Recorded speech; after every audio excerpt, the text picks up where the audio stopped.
warahmatullahi wabarakatuh. Sebelum kita memulai pembelajaran kita pada hari ini, ada baiknya kita mulai dengan membaca doa agar pembelajaran kali ini tetap berjalan lancar dan dapat diterima dengan baik. Berdoa, dimulai. Selesai.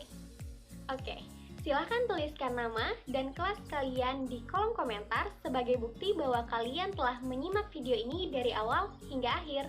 Tetap semangat, jangan menyerah, masih ada harapan untuk tetap belajar secara normal di tengah pandemi ini. Selamat menyimak!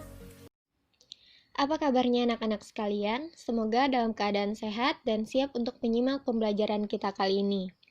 Masih dengan tema struktur dan fungsi tumbuhan, setelah pertemuan sebelumnya kita membahas mengenai organ-organ tumbuhan, kali ini kita akan membahas mengenai macam-macam jaringan yang ada pada tumbuhan. Nah, kita tahu bahwa organ merupakan kumpulan dari jaringan yang berbeda untuk melakukan fungsi tertentu. Nah, dari penjelasan ini, kita tahu bahwa ada jaringan-jaringan yang menyusun suatu organ tumbuhan. Nah, jaringan itu apa sih sebenarnya? Nah, jaringan merupakan sekumpulan sel yang memiliki struktur yang sama, yang membentuk satu kesatuan untuk melakukan fungsi tertentu. Pada tumbuhan, jaringan dibagi menjadi dua tipe. Nah, dua tipe ini dibagi berdasarkan pembelahan sel penyusun jaringannya. Kedua tipe ini adalah jaringan meristem dan jaringan permanen. Untuk yang pertama, mengenai jaringan meristem, atau yang disebut juga dengan jaringan embrional, merupakan jaringan yang memiliki sel-sel yang aktif membelah yang menyebabkan tumbuhan mengalami pertambahan tinggi dan volume. Jaringan ini berada di bagian-bagian tumbuhan yang mengalami pertumbuhan primer atau perpanjangan. Terdapat 3 jenis meristem, yaitu meristem apikal. Meristem ini terdapat di bagian ujung batang dan ujung akar yang berperan dalam perpanjangan akar dan batang.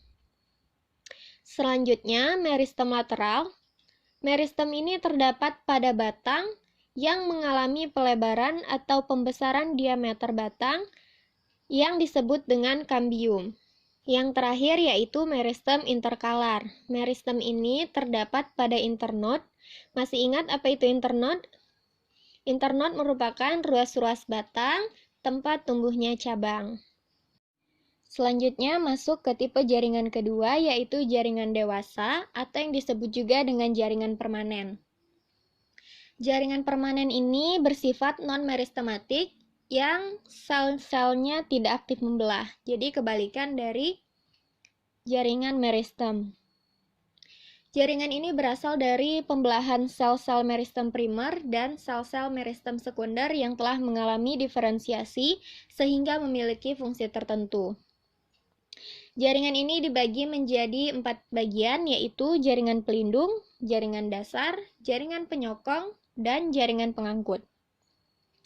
Sebelum masuk ke pembahasan pertama mengenai epidermis, mari kita lihat di sini ada sebuah kaktus. Kaktus ini merupakan tumbuhan yang hidup di habitat kering. Nah, tentunya tumbuhan ini sangat-sangat membutuhkan air. Pada tanaman yang tumbuh di daerah yang kurang air, tumbuhan cenderung memiliki epidermis yang tebal dan memiliki lapisan lilin atau zat kitin untuk mencegah tanaman kehilangan air secara berlebihan.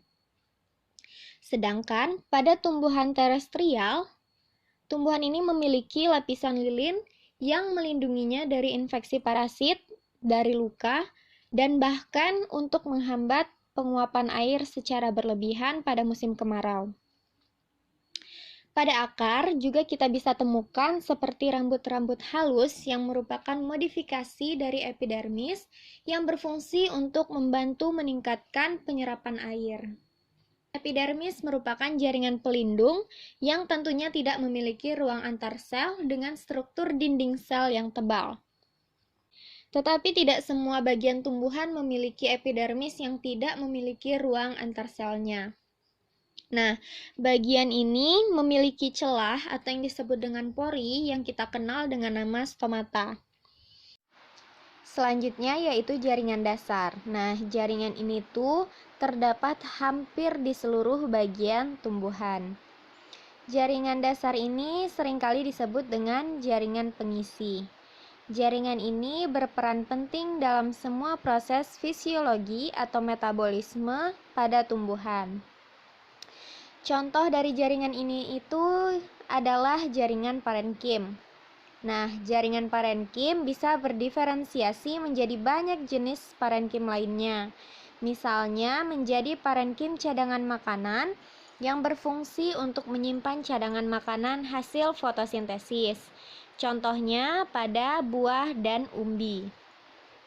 Kemudian pada daun, jaringan parenkim berdiferensiasi menjadi jaringan palisade dan jaringan bunga karang yang berfungsi untuk proses fotosintesis.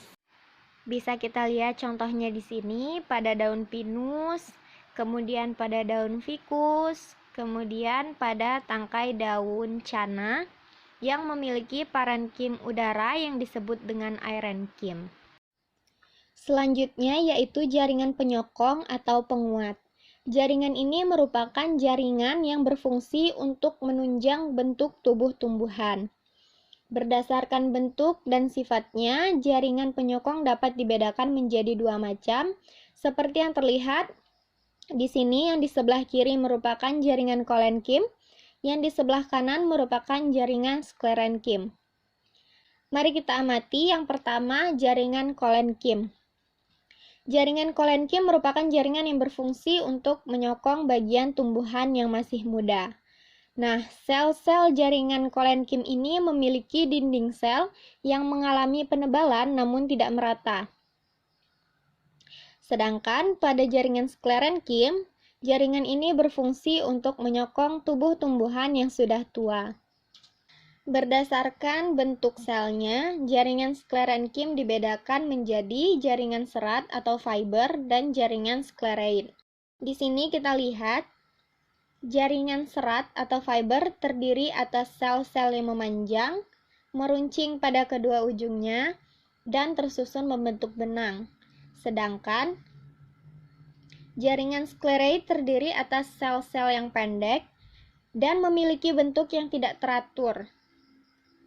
Nah, jaringan sklereid ini banyak ditemukan pada kulit kacang atau buah pir. Terakhir yaitu jaringan pengangkut atau vaskuler. Jaringan pengangkut ini terdiri dari dua jenis, yaitu xilem dan phloem.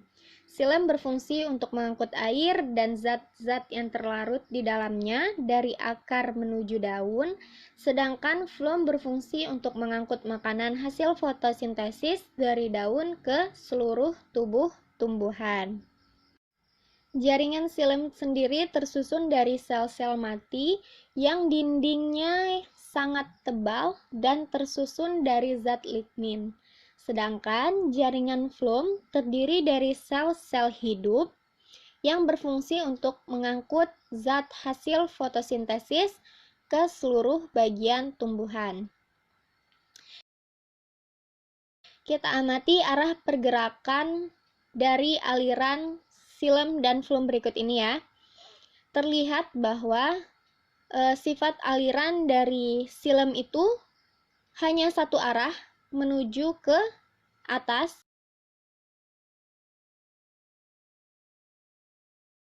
sedangkan phloem dengan dua arah. Ya, sudah selesai pembahasan kita pada hari ini. Semoga anak-anak sekalian dapat memahami apa yang telah disampaikan. Jangan lupa komen nama dan kelas di bagian kolom komentar untuk mengetahui bahwa kalian sudah menyimak video ini dari awal hingga akhir. Pembelajaran kita pada hari ini semoga bermanfaat. Mari kita tutup dengan membaca hamdalah. Dan apabila terdapat kekurangan dan kesalahan, gue mohon maaf. Mari kita akhiri. Wabillahi taufiq wal hidayah. Wassalamualaikum warahmatullahi wabarakatuh.